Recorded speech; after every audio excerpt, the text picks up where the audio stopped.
Continuando, então, a gente está agora no capítulo 10 do livro Domínios da Mediunidade. E é o capítulo intitulado Sonambulismo Torturado. Nós já vimos nos dois capítulos anteriores, a situação da mediunidade sonambúlica, em que a médium ela apresenta uma qualidade que é relativamente rara nos centros espíritas, quando utilizado da forma como foi descrito no capítulo 8, a mediunidade sonambúlica, em que ela deixa completamente o seu corpo físico sob a tutela do espírito comunicante. Ela, quer dizer, controla, a gente viu muito bem dentro do capítulo, que apesar dela se deslocar completamente do veículo físico, as ligações energéticas são muito fortes e ela controla todo o processo da comunicação. Esse caso que nós vamos estudar aqui no capítulo 10, já é a situação totalmente oposta a essa. É o fenômeno do sonambulismo quando é exercido por uma médium em desequilíbrio. No caso aqui, a gente vê bem que é uma situação de um comprometimento do passado.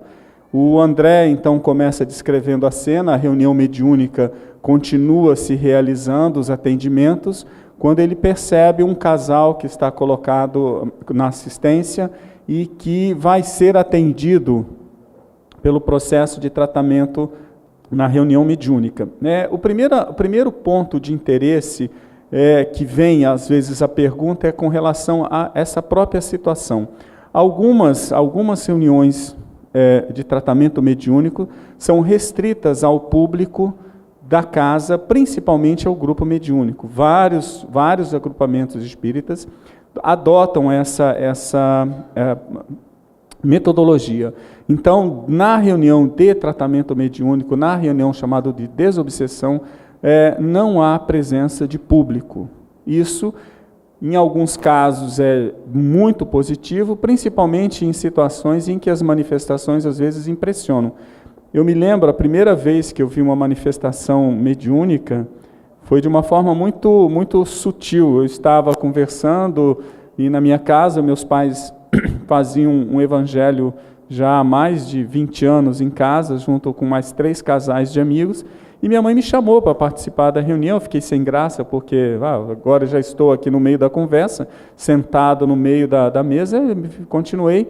E aí houve, durante essa manifestação, o evangelho, no final, uma orientação mediúnica. E eu realmente nem percebi, só depois que eu fui percebendo o teor da mensagem, é que aí eu me dei conta que eu estava presenciando uma reunião, uma comunicação mediúnica.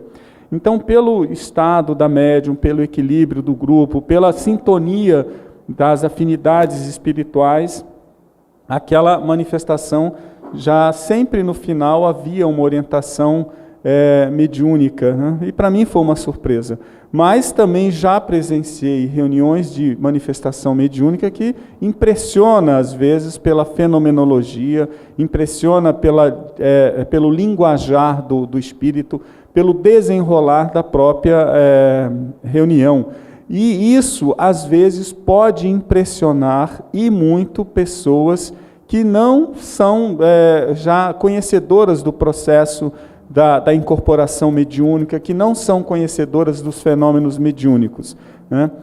A gente vê muito, por exemplo, dentro do cinema, os filmes, quando você vai assistir aquelas situações em que nós temos as casas chamadas assombradas, os fenômenos acontecendo e que impressionam. Então muitas pessoas têm a noção do fenômeno mediúnico como aquilo que é visto às vezes no cinema ou na televisão, e vão para a reunião mediúnica mais ou menos dentro desse conceito. Então, algumas casas adotam a postura de que não há pessoas fora do grupo mediúnico, outras aceitam. Nesse caso, existia uma assembleia de pessoas que estavam em processo de tratamento. E esse casal é um deles. Então, o André, ele coloca a descrição do casal, uma jovem senhora e o seu esposo, essa menina de súbito já apresentava mais ou menos uma característica um pouco de alienação, né, no veículo físico mesmo, no seu comportamento, e ele então começa a descrever a situação espiritual da companheira. Ela, no passado, havia sido uma filha adotiva e herdeira única de um senhor com boas condições materiais. Teve uma boa educação, foi colocado a ela a condição de que seria a herdeira única daquela fortuna. E ela conhece um determinado indivíduo que tinha condições exatamente opostas. E o pai adotivo nessa jornada resolve afastar a filha da influência desse companheiro. E esse companheiro vai tentando seduzi-la, envolvê-la no seu psiquismo e induz a jovem a ir lentamente envenenando o seu pai, de forma muito suave, até que consuma o envenenamento numa determinada forma, quando ele descobre que o pai estava já movimentando a parte jurídica para deserdá-la de todos os bens. Como o objetivo do companheiro era exatamente a fortuna, ele induz que ela então envenene o pai adotivo. Ele vem a desencarnar, torna-se no mundo espiritual já um obsessor. Essa jovem se consorcia com o indivíduo, passa por toda uma provação moral e material, porque a fortuna logo é dissipada. E no plano espiritual, a gente imagina como deve ter sido o reencontro desses três após a jornada de cada um deles, né? Segundo a orientação do André Luiz, isso teria sido já no século XIX. Mais ou menos o livro foi escrito no segundo quarto do século XX, ou seja, a gente tem aí em torno de 50 anos de sofrimento espiritual desses três espíritos. Essa jovem tem a oportunidade numa nova reencarnação, o seu companheiro também tem, e nessa vida ele é o esposo e ela a jovem que está ali em processo de tratamento. E a entidade espiritual é exatamente esse pai adotivo que havia sido então envenenado. Essa jovem tem, desde a sua infância, segundo o relato depois o orientador da reunião, ela passa por um processo de alienação, de sofrimento, melancolia, natural das pessoas que trazem esse processo meio obsessivo, passa por tratamento e vai, chegando à adolescência, conhece um indivíduo, se interessa, ele também por ela, se consorciam. Exatamente o mesmo casal do passado, que daria a oportunidade de renascimento do antigo pai adotivo como filho agora do casal. Ela engravida e toma a decisão de abortar a criança. Então, mais uma vez, essa entidade que teria a chance de voltar à vida física, passa por um processo agressivo do aborto e ainda mais adquire ódio e vingança com relação a essa jovem. Então esse é o quadro que o André descreve do processo, da história, do relato da existência desse casal que está em processo de tratamento. O Aulus diz que o caso específico dessa jovem é muito comum no nosso dia a dia da nossa sociedade. Então isso a gente percebe exatamente, esses enroscos espirituais em determinada graduação, um pouco mais ou um pouco menos, é muito comum. Então nós mesmos passamos a nossa jornada encontrando os grandes desafetos, como também os grandes amores que nós tivemos no passado. Então no nosso dia a dia, nós temos que estar também muito alertas sobre essas situações, vamos chamar assim, as pegadinhas que são colocadas na nossa vida. E como proceder nessa situação? através, aí vem a orientação, através do estudo, da conscientização, da postura, do equilíbrio, você vai identificando. E da situação hoje, na concepção dessa nova jornada que nós experimentamos, conhecendo a dinâmica da vida espiritual, nós temos que agir de uma forma realmente muito diferente do que talvez agimos no passado. Então, nós que acreditamos na existência da vida espiritual, na continuidade da nossa identidade espiritual através de várias existências, nós temos que encarar os problemas de relacionamento de uma forma bem diferente do que a média da população que não acredita, que só vê a vida no presente momento. Além do mais, a gente passa, e isso é muito comum em todos os debates que a gente vê na televisão a respeito da crise da sociedade, nós passamos por um momento em que os valores materiais são excessivos. Então todos nós queremos aquilo que é o lançamento, é o melhor. Então, por exemplo, todo mundo troca de aparelho de celular. Então, quando você tem aquele seu mais antigo, aquele aparelho que só fala e escuta, você já fica até meio intimidado, porque hoje o celular faz de tudo. Daqui a pouco vai controlar até a nossa vida, né? Mas a gente fica no anseio de ter coisas diferentes. Então é a mesma coisa com o modelo de carro. Essa busca desenfreada desses valores materiais nos desloca um pouco dessa noção do mundo espiritual e das verdadeiras aquisições. Então nós estamos aqui numa situação de provação muito severa nesse mundo apelativo. Nessas condições, essas entidades que nós já vivenciamos no passado, que são os nossos cobradores, aproveitam de todas as condições oportunas para exatamente efetuar a sua cobrança. Então é como o Aulus fala, é um caso muito comum que a gente encontra nos dias de hoje, o processo obsessivo de cobrança de dívidas do passado, né?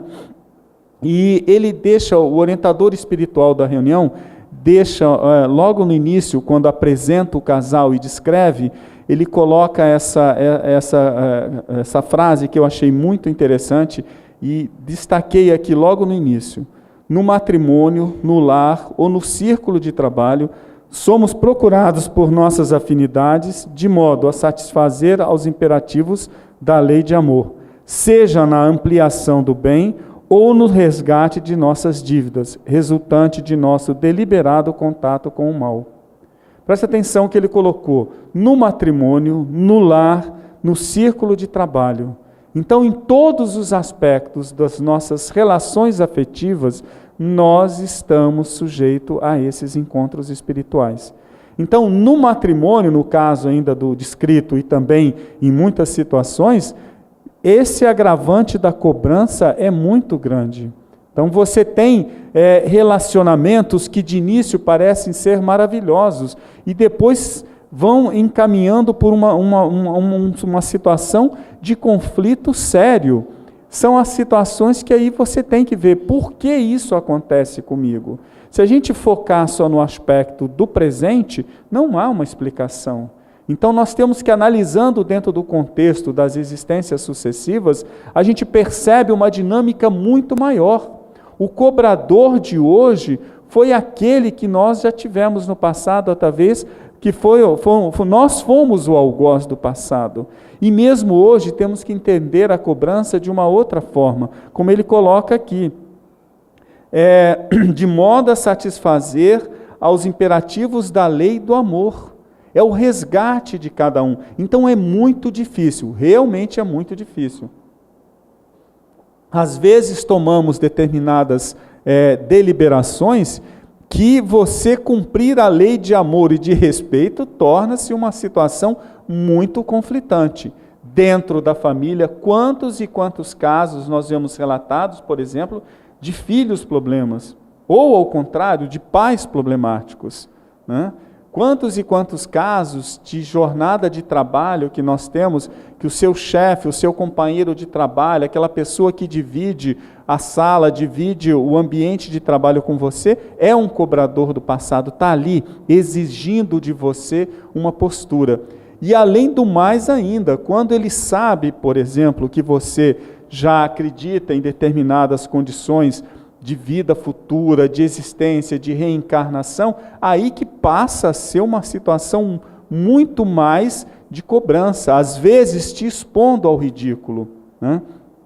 Nós estamos passando numa fase, como eu disse, de transição da sociedade, que leva ao conhecimento espiritual, às vezes de uma forma até muito negativa, o radicalismo religioso, em que aquilo que você tem a mensagem de paz, de amor, de concordância, de harmonia, ela é levada exatamente ao contrário, é destrutiva. O meu é mais importante, ou melhor ainda, o meu é o único importante. A minha religião, a minha fé é a que vale, a sua não vale nada. Isso hoje está sendo muito crítico.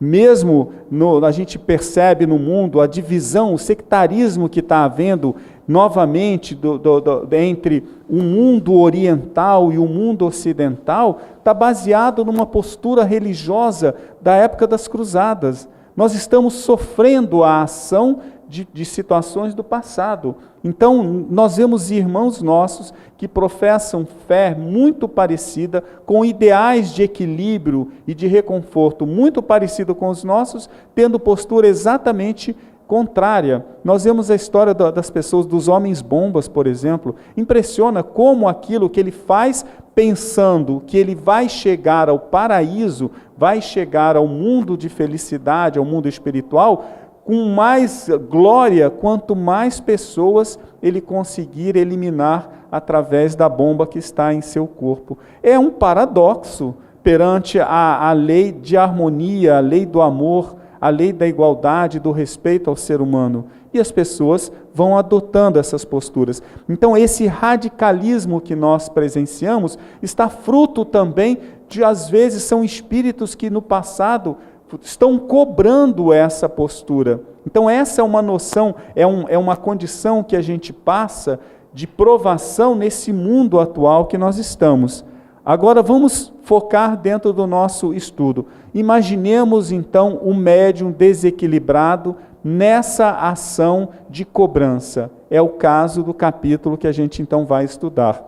Essa jovem é uma médium em desequilíbrio torturante, como diz o orientador espiritual, que sofre a ação dessa entidade do seu pai, que foi seu pai no passado, através da cobrança de tudo que ela fez, a vingança. Ele quer vê-la derrotada, ele quer vê-la cair cada vez mais, ele quer vê-la sofrer, porque chegando ao mundo espiritual, aí que a situação vai ser pior. Porque aí ele vai poder sim, cobrar dela, colocá-la naquele lugar que ele acha que ela deve ser, porque ele ainda se coloca como vítima, e hoje ele é o algoz, ele se sente no direito. Então são dois desequilíbrios que precisam ser tratados dentro da reunião mediúnica. E existem várias vezes, eu acho que todos nós que passamos pela reunião mediúnica, podemos relatar muitos casos desse tipo de comportamento, de cobranças espirituais, né? Nós mesmos, às vezes, passamos, os nossos cobradores aproveitam daquela condição e estão ali.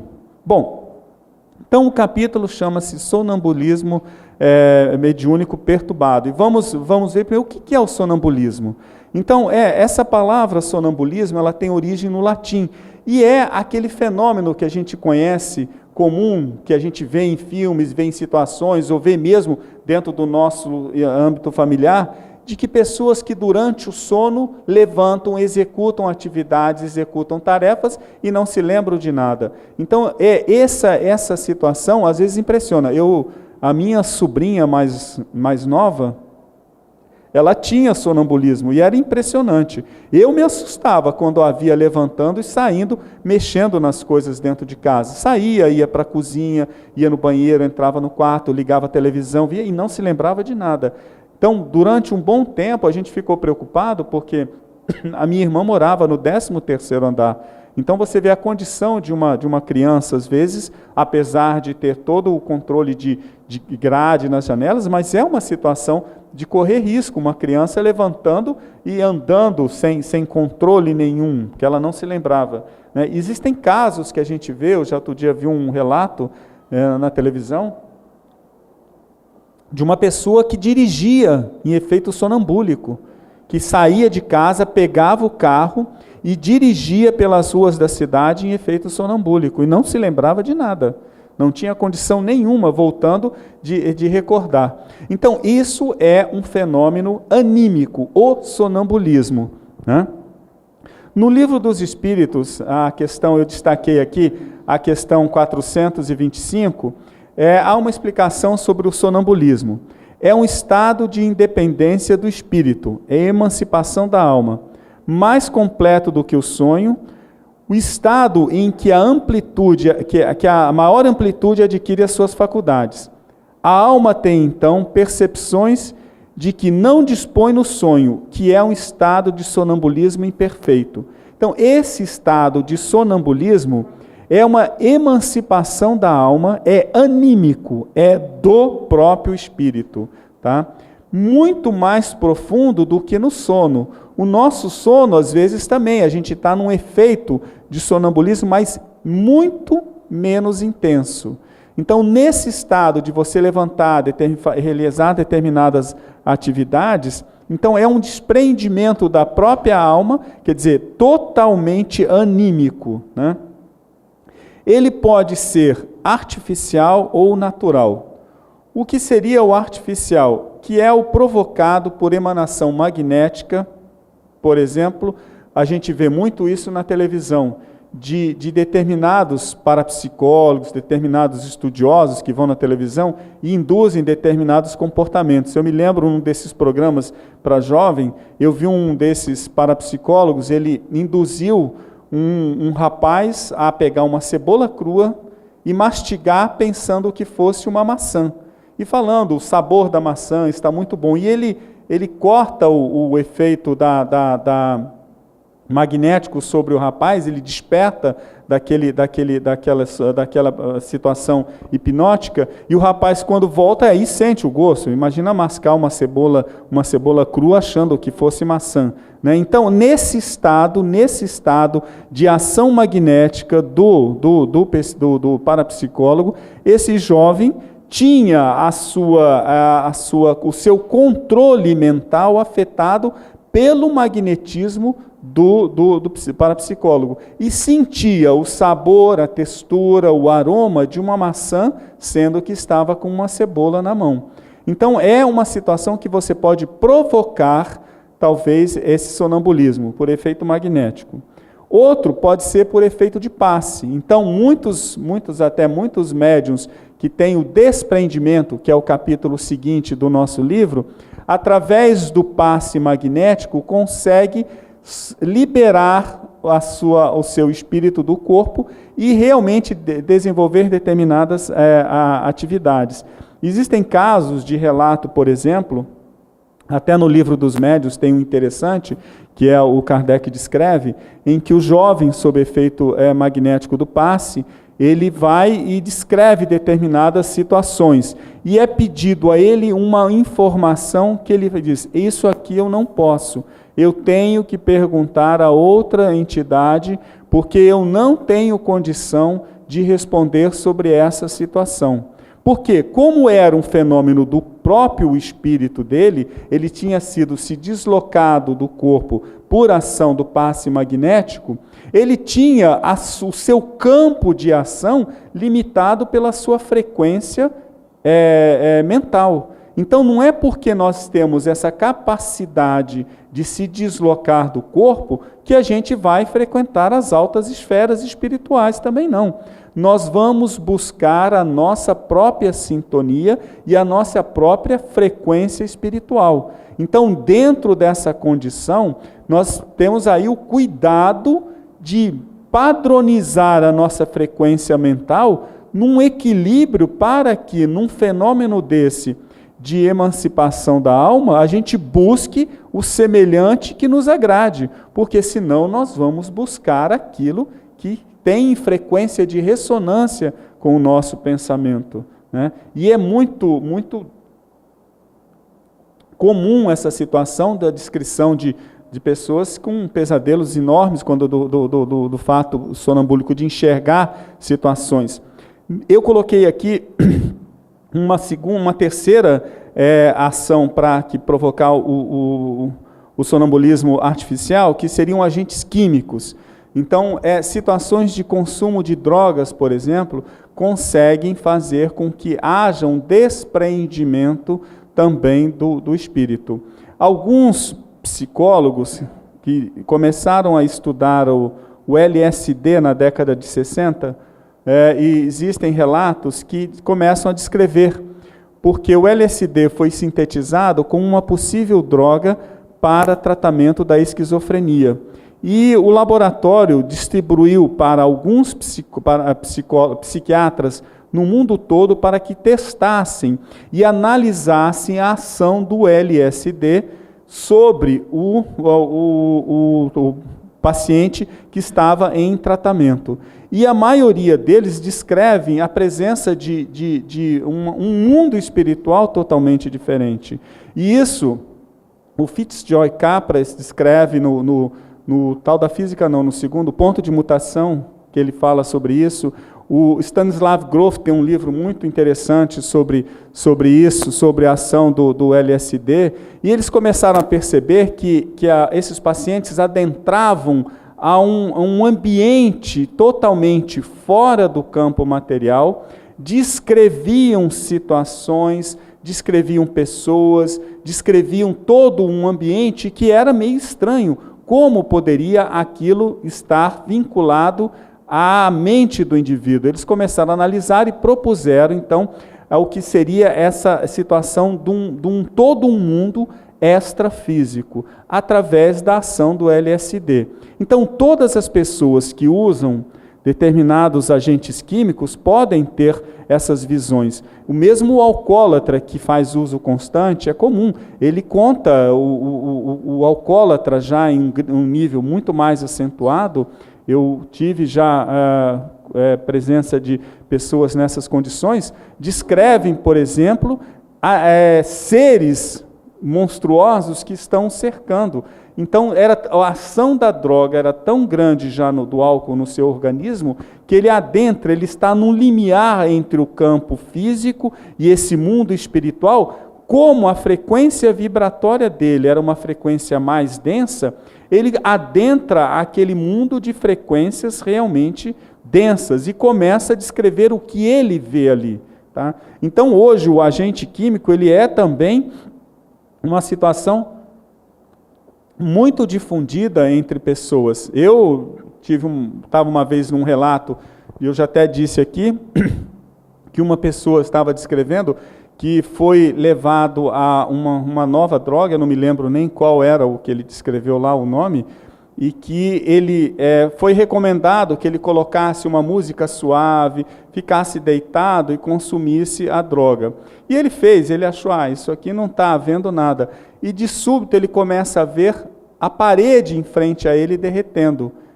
Começa a derreter e ele escuta uma voz: você também vai derreter. Então a parede começou a derreter, o piso começou a derreter, a cama começou a derreter, ele entrou em pânico, porque ele estava vendo que ele também iria derreter naquela situação que ele estava vendo. Então esse desprendimento, ele via uma realidade dupla, ele enxergava o outro lado. Quer dizer, foi tão forte a ação daquele composto químico no seu organismo que desloca até o seu perispírito, ele amplia os seus horizontes, começa a ver de forma totalmente diferente e o mundo começa a dissolver, e quem falava com ele dizia: você também vai derreter.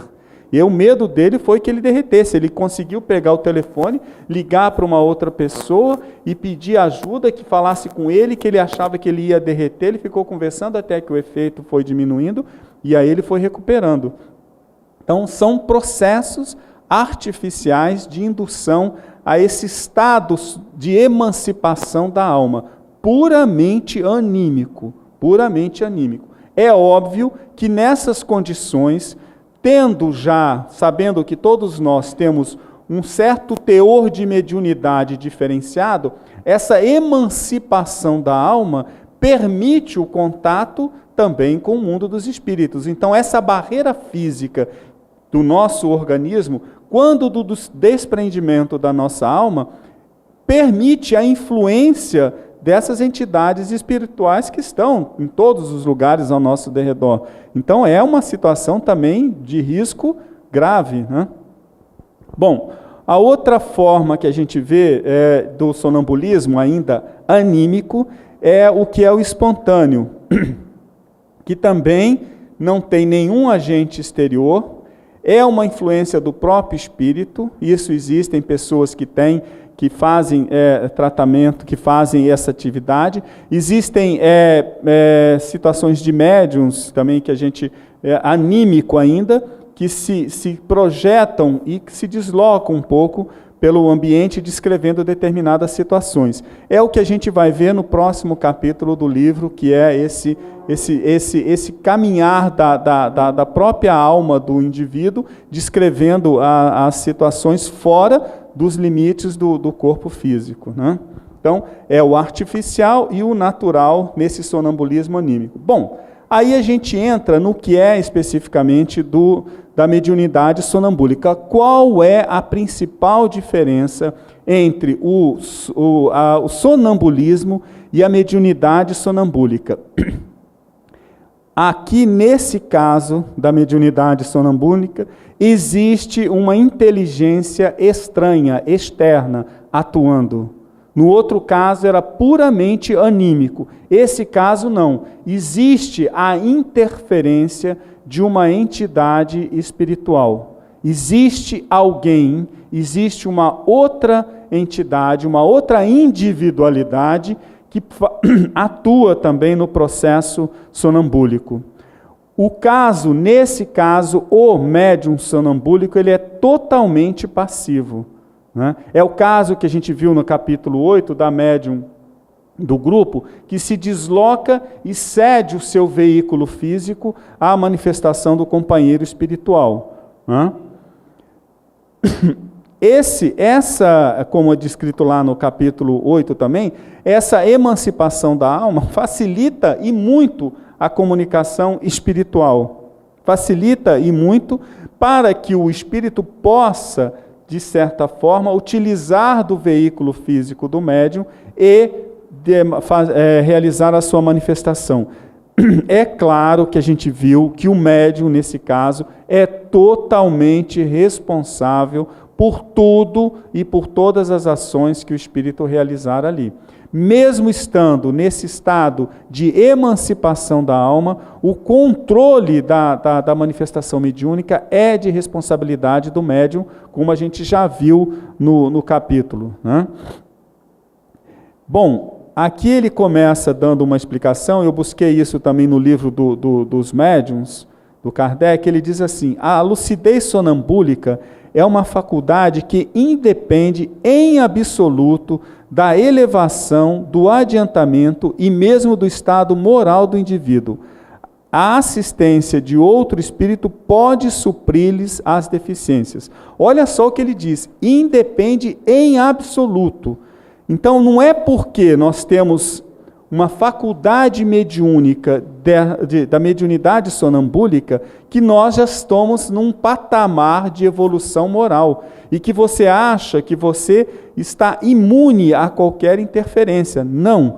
Independe em absoluto da elevação, do adiantamento e mesmo do estado moral do médium. Não é a faculdade que dá crédito ao médium.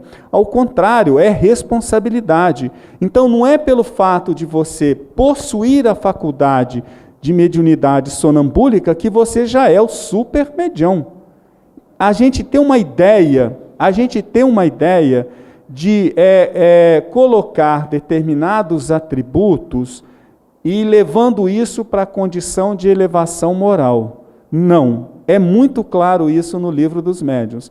Então aqui está, eu sublinhei o em absoluto, dizendo isso, não tem nenhum vínculo em capacidade mediúnica e elevação moral do médium. Então ele diz aqui, assistência de outro espírito pode suprir-lhes as deficiências. Então, dependendo do estado e da condição do próprio médium sonambúlico, entidades espirituais se aproximam e vão auxiliá-lo no processo dessa mediunidade, na ação dessa mediunidade. É óbvio, conforme foram as aquisições positivas desse médium, espíritos de maior envergadura estão ali do lado. Mas da mesma forma, quando você tem um padrão vibratório inferior, não há como, é muito difícil a conexão. Então nós imaginemos, a gente brinca muito quando a gente vê um discurso muito elaborado, muito pesado, que o cara fala muito bonito e que você não entende nada. É o que acontece, não adianta se você não tem o seu interior, você pode receber a mensagem e não conseguir decodificar. As entidades espirituais estão ali para trabalhar, precisam às vezes de médium dessas faculdades, mas a colaboração é muito mais positiva conforme a evolução do médium. Continuando. Um médium sonambúlico pode ser assistido por um espírito mentiroso, leviano ou mesmo mau. Aí, sobretudo, é que as qualidades morais exercem grande influência para atraírem bons espíritos. Então, olha só, o médium pode ser assistido por qualquer tipo de espírito. Eu já contei uma vez também aqui, quando a gente estava em outras aulas do Instituto, que conheci um médium sonambúlico que dizia que recebia mensagem diretamente de Jesus, dos orientadores espirituais do grupo que ele era responsável. Jesus usava da sua faculdade mediúnica para transmitir uma comunicação. É possível? Claro que é.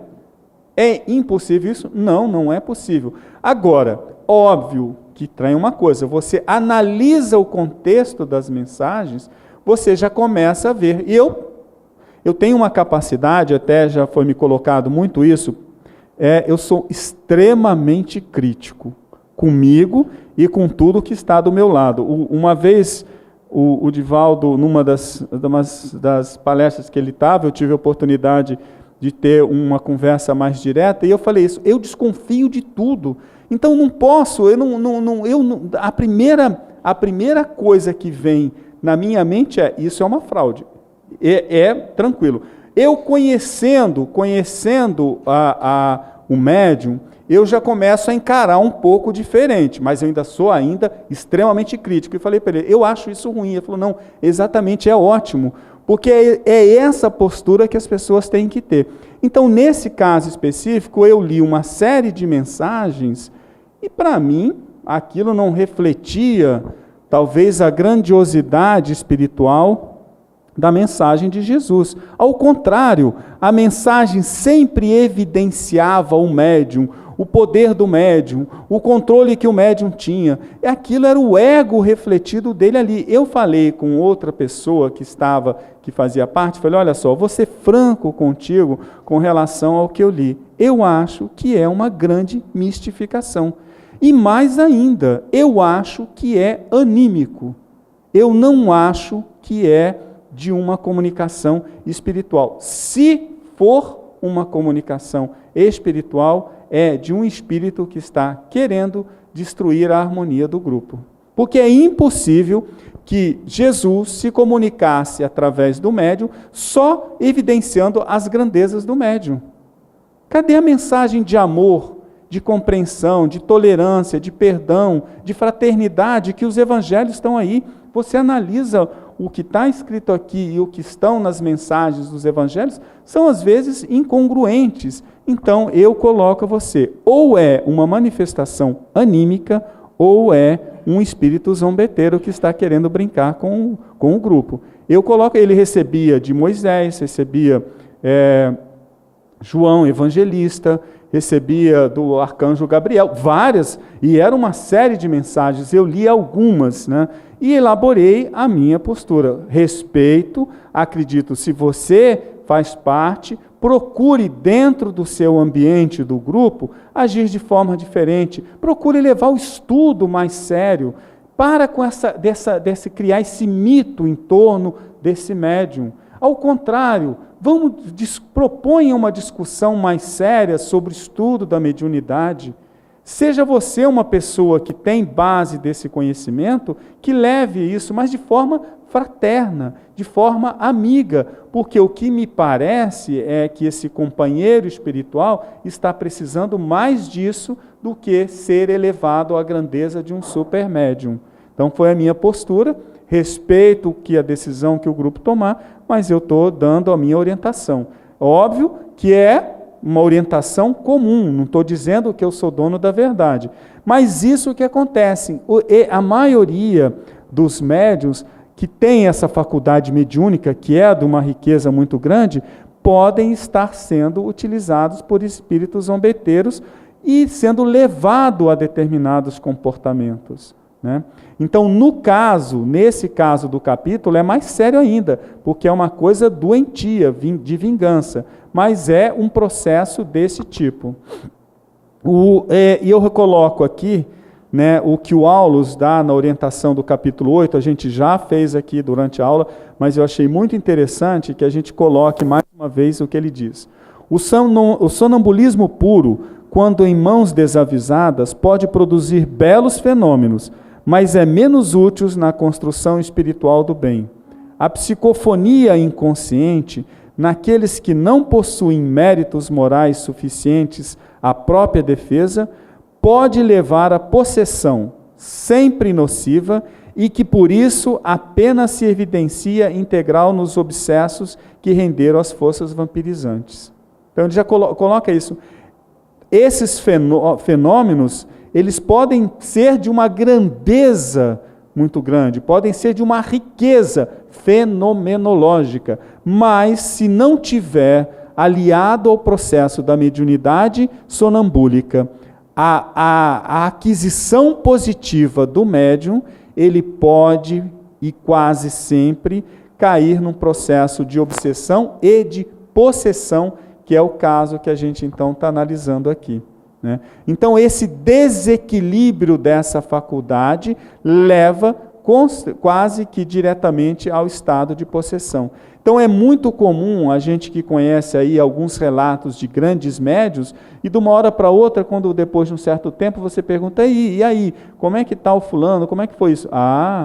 Você não sabe o que aconteceu, partiu para tal situação, aconteceu tal fenômeno, tal coisa, e a situação, tudo aquilo que era talvez previsto, que era um sonho daquele grupamento, vai por água abaixo por essa situação. Então, a faculdade exige uma postura, um equilíbrio muito grande. E aí vem a responsabilidade dos que estão em torno, porque qualquer fenômeno que chama a atenção atrai olhares, atrai outras pessoas. E aí essa situação atrai também a questão de privilégios, de dinheiro, de situação, de chamar, de poder, de quem é o mais rico, quem é o mais... Aí a situação começa, geralmente, nesses fenômenos mais ostensivos, partir para esse caso de uma possessão, levando a essa situação. Então, é muito sério. O Aulus, então, já no capítulo 8,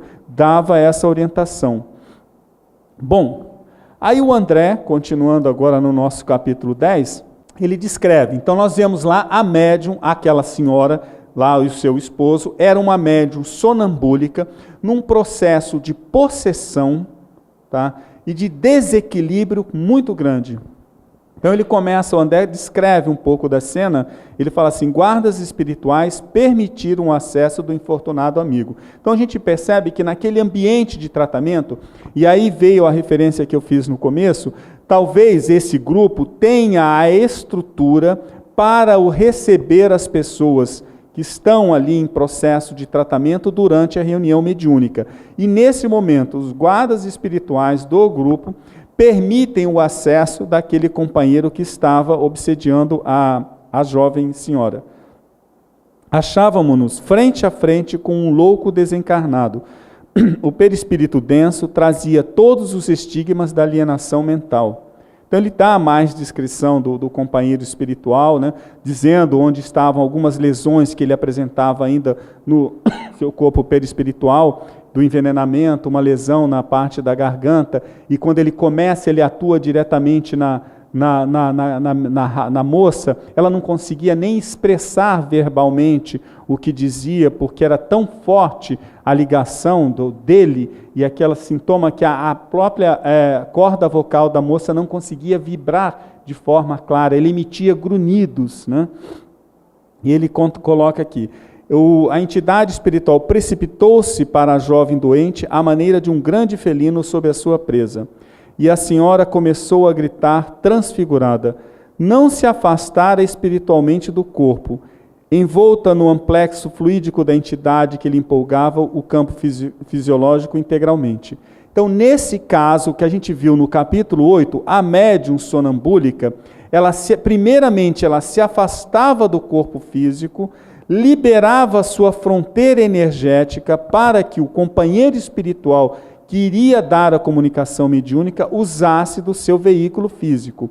E, distante do corpo físico, ela exercia todo o controle com relação à comunicação mediúnica. A médium do grupo espírita, já num processo muito avançado de uso da sua mediunidade, muito mais equilibrado, controlava totalmente a comunicação mediúnica. Nesse caso é diferente, como ele coloca, a entidade espiritual se joga sobre aquela companheira que estava ali, ela começa a entrar num delírio psicótico, começa a gritar e transfigurada, o seu perispírito não se afasta do corpo físico, fica preso ali dentro com aquela outra entidade, naquela simbiose agressiva, tá? E ela começa a tentar manifestar verbalmente o que eles tentavam dizer a ela. Então era um processo, você vê, totalmente oposto ao que a gente viu no capítulo 8. A médium não controlava as suas faculdades, e o seu corpo era totalmente controlado pela entidade espiritual, né? Tentava falar, contudo a voz era um assobio desagradável. As cordas vocais revelavam-se incapazes de articular qualquer frase inteligível. No caso da outra médium, não. Ela libera o seu campo físico, ele passa, a entidade espiritual, a atuar através de ondas de pensamento e ela articula claramente, verbaliza o pensamento do companheiro espiritual que estava se comunicando, a médium Celina. Ela exercia todo o controle da comunicação mediúnica, como a gente viu no capítulo 8. Aqui não.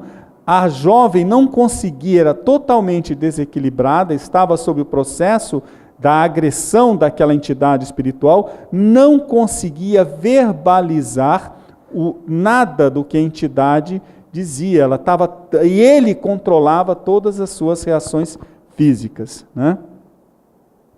Aqui, para a gente ter uma ideia um pouco, eu volto também um assunto até que a gente já falou um pouco sobre a questão de mediunidade e campos de ondas mentais. Recordando o que a gente viu nos capítulos anteriores, 3 palavras são muito importantes nessas situações: sintonia, ressonância e interferência.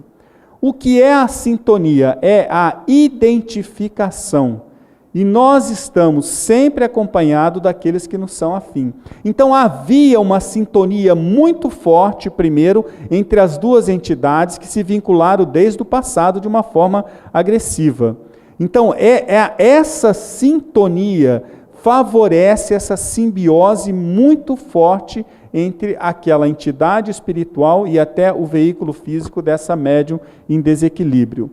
Ele, já nessa sintonia, emitia as ondas de pensamento e também, como André relata, perturbado, um desequilíbrio total, vinculado simplesmente naquela vingança, potencializava todos os centros energéticos do perispírito da médium, e ela entrava naquela convulsão, era como se tivesse um processo de curto-circuito do perispírito da médium. Então é tão forte aquela energia densa que aquela entidade espiritual magnetizava o campo mental da médium, e a identidade dos dois era tão grande que ela entrava nesse processo de curto-circuito. Todos os circuitos disparavam. Era um absurdo, como ela vê, ela grita, ela cai, ela fala, e isso acontece e muito, né, dentro das condições normais do processo desobsessivo.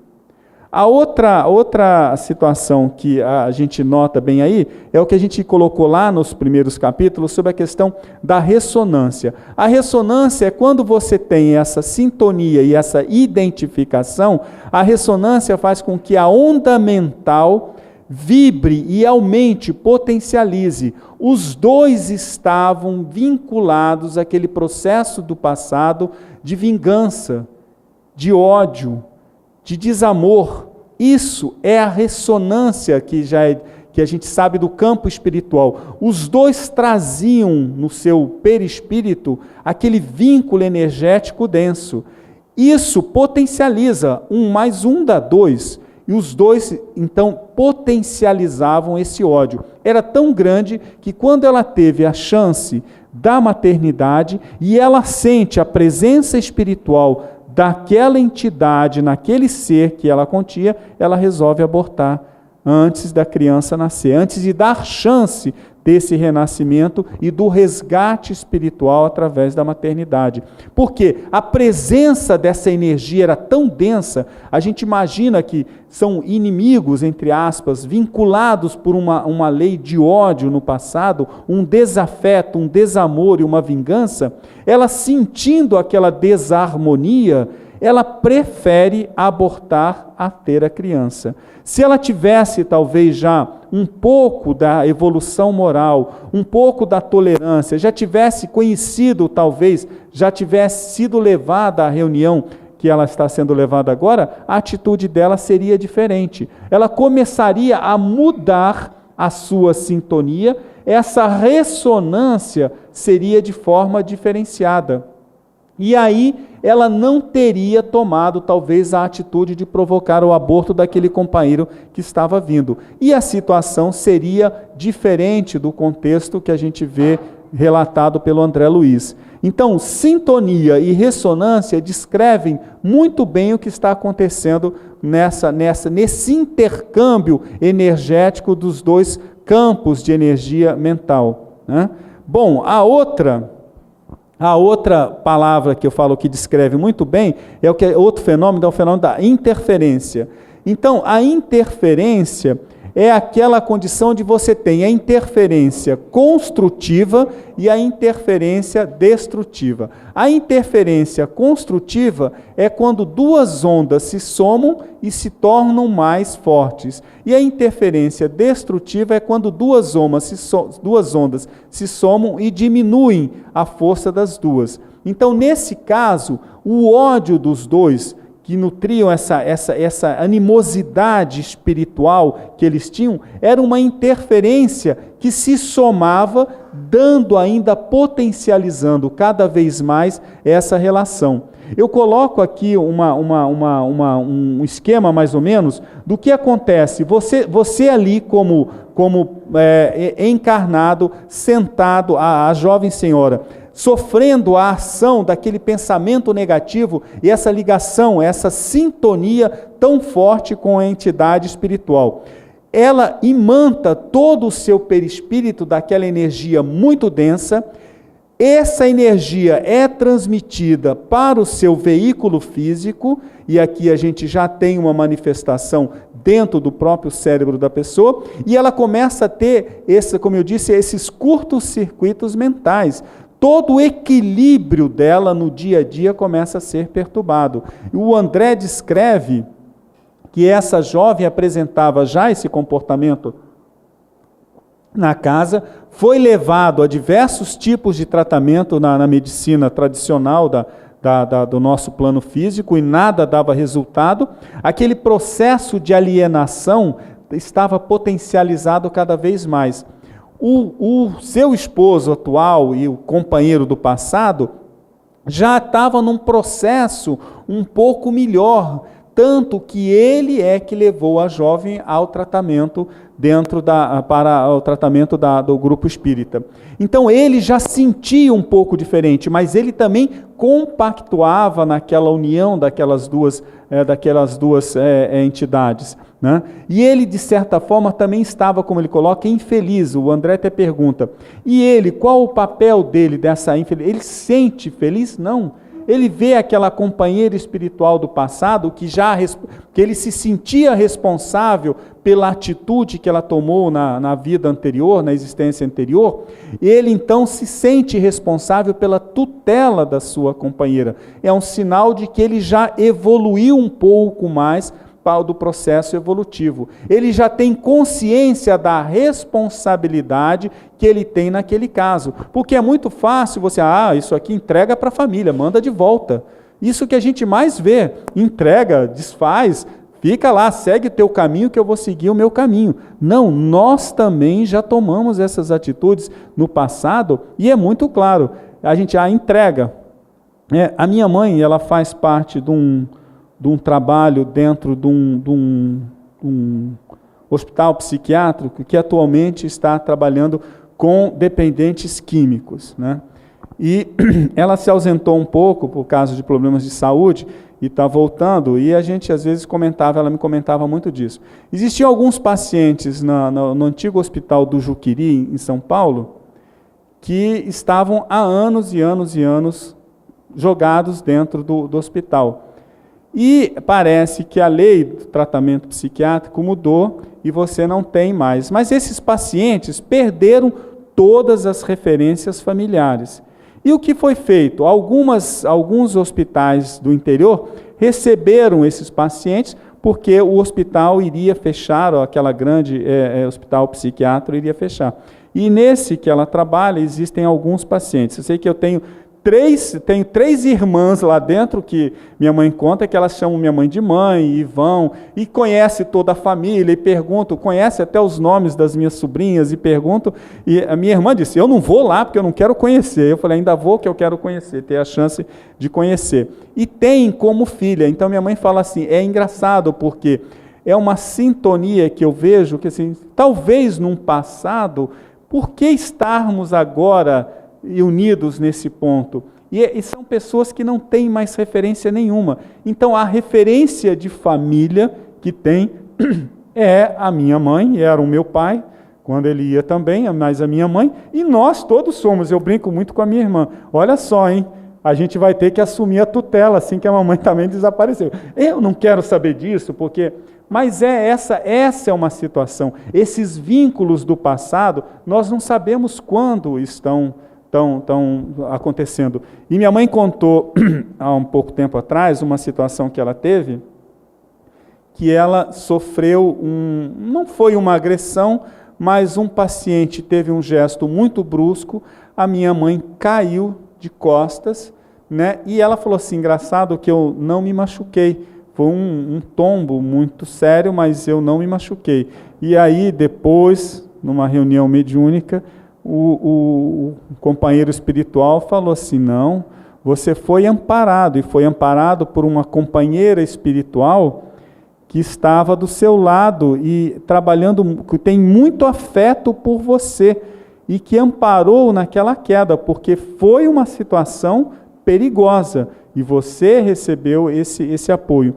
Então você vê, é nessas condições que a gente vê, nesses núcleos às vezes densos, de pessoas que foram colocadas à parte, porque é muito fácil, as famílias pegavam esses pacientes e jogavam naquelas instituições. Né? E minha mãe conta muito da situação que está vendo com os jovens, adolescentes de 13, lá ficam de 13 até 17 anos, que são usuários de droga pesada, que são recolhidos para tratamento. Então ela diz, é muito triste, mas aqueles que não têm referência nenhuma, são essas entidades são esses companheiros que foram colocados lá. Então, muitos que são médiuns, então isso a gente percebe muito grande. Então, antigamente, essas situações desses companheiros espirituais eram abandonados para... para que a gente se livrasse do grande problema. Então o esposo de hoje, que foi o comprometimento do passado, já tem uma postura diferenciada, está ali do lado, tutelando aquela companheira, porque ele é já ciente da responsabilidade, já denota já um processo melhor de aprendizado. E que a gente vai ver as orientações que o Aulus agora dá sobre o caso, e como o futuro é promissor para todos nós, né? Então aí o Aulus começa a descrição. É um caso doloroso como de milhares de criaturas. É a nossa própria irmã quem fala e gesticula. Entretanto, encontra-se imantada ao companheiro espiritual cérebro a cérebro. Ou seja, diferente da médium, como eu já coloquei, era a companheira que exercia todo o fenômeno, ela que gesticulava e que tentava falar. Só que ela era um contato, era uma sintonia, uma simbiose, uma ressonância muito forte com um companheiro espiritual cérebro a cérebro. Eles estavam tão ligados como se fosse um só. Nos transes em que se efetua a junção mais direta entre ela e o perseguidor dementado, cai em profunda hipnose e passa de imediato a retratar-lhes os desequilíbrios. O nosso irmão torturado, ao qual se liga pelos laços mais íntimos, lhe transmite todas as sensações, compelindo-a a copiar-lhe o modo de ser. Então, essa é a questão, a diferença da mediunidade sonambúlica. A entidade espiritual, nesse caso da mediunidade sonambúlica doentia, controlava todas as atitudes da nossa companheira que estava ali. Ele, então, se ligava de forma tão forte a ela, que transmitia todas as suas sensações. Agora, você imagina o que é uma pessoa ter noção de duas mentes diferentes. Você está em dois ambientes, em dois pensamentos, e você não consegue expressar o seu, e aquela é uma força muito grande, um ódio muito grande, aquela situação. A menina entrava num colapso nervoso e apresentava toda aquela situação, até passado esse transe, ela caía naquela coisa, naquele marasmo, naquele cansaço, que a família então estava muito preocupada, levando a tratamento em vários médicos. Eu frisei aqui uma orientação que o Aulus dá, então que a gente vê a médium do capítulo 8 equilibrada, controlada, e essa médium do capítulo 10 sobre o processo da possessão. E ele coloca assim: a perfeita entrosagem dos elementos psicofísicos filia-se à nossa mente. A vida corpórea é a síntese das irradiações da alma.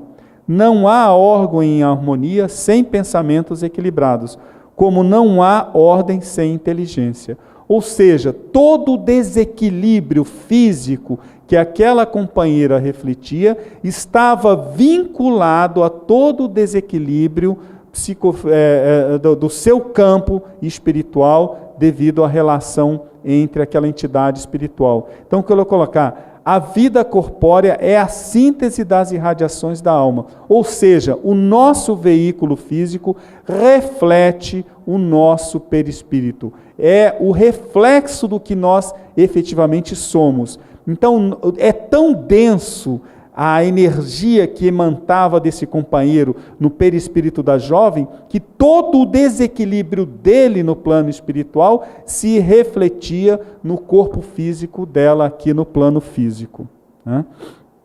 Então, para a gente finalizar, ele coloca o Hilário, que está lendo do caso, ainda ele faz a pergunta: podemos classificar a enferma à conta de médium?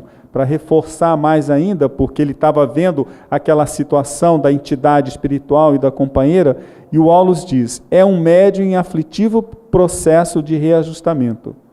É provável que se demore ainda alguns anos na condição de doente necessitada de carinho e amor. É um instrumento para a criação da paciência e boa vontade do grupo de trabalhadores que visitamos, mas sem qualquer perspectiva de produção imediata no campo de auxílio, de vez que se revela extremamente necessitada de concurso fraternal. Então, uma médium em total desequilíbrio que está ali. O que ela precisa hoje é de carinho, de amor para se reequilibrar. E é um trabalho longo. No momento, como ele falou assim, dentro das condições de desequilíbrio, ela não tem qualquer perspectiva de produção imediata dentro do grupo mediúnico. Então, às vezes acontece muito disso, né? A gente está lá, a pessoa chega num processo de médium desequilibrado e logo já quer adentrar, já quer participar, já quer gerenciar. Não, o processo no grupo sério, como eles estão visitando, primeiro um processo de tratamento, de refazer toda essa desfazer a densidade energética e refazer todo o seu equilíbrio do seu perispírito, para que ela possa, num futuro distante, no caso como ele coloca, vir a produzir dentro de um grupo mediúnico. É uma médium? É, só que em total desequilíbrio. Não tem condições de exercer a faculdade mediúnica num âmbito mais positivo. E ele remata aqui, para a gente também terminar, e eu achei muito interessante, ele coloca assim: médiuns repontam em toda parte. Entretanto, raros já se desvencilharam do passado sombrio para servir no presente a causa comum da humanidade, sem os estigmas do caminho que lhes é particular. E como ninguém avança para diante com a serenidade possível, sem pagar os tributos que deve na retaguarda, saibamos tolerar e ajudar, edificando com o bem. Eu acho que a frase já dá todo o caso. Médios em todos os lugares existem.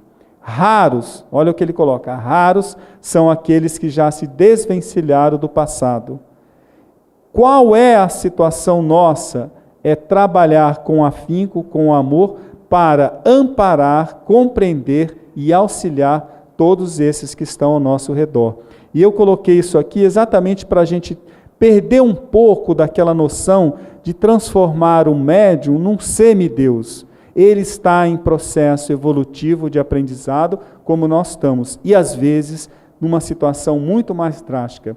Quando já atingiu um processo de equilíbrio, como ele diz, que for raro esses que já desvencilharam, vamos auxiliá-lo para que o seu trabalho seja muito mais positivo, ao invés de levar a méritos e transformá-lo talvez num semideus. Todos nós temos o caminho evolutivo e o médium com uma responsabilidade muito, muito grande.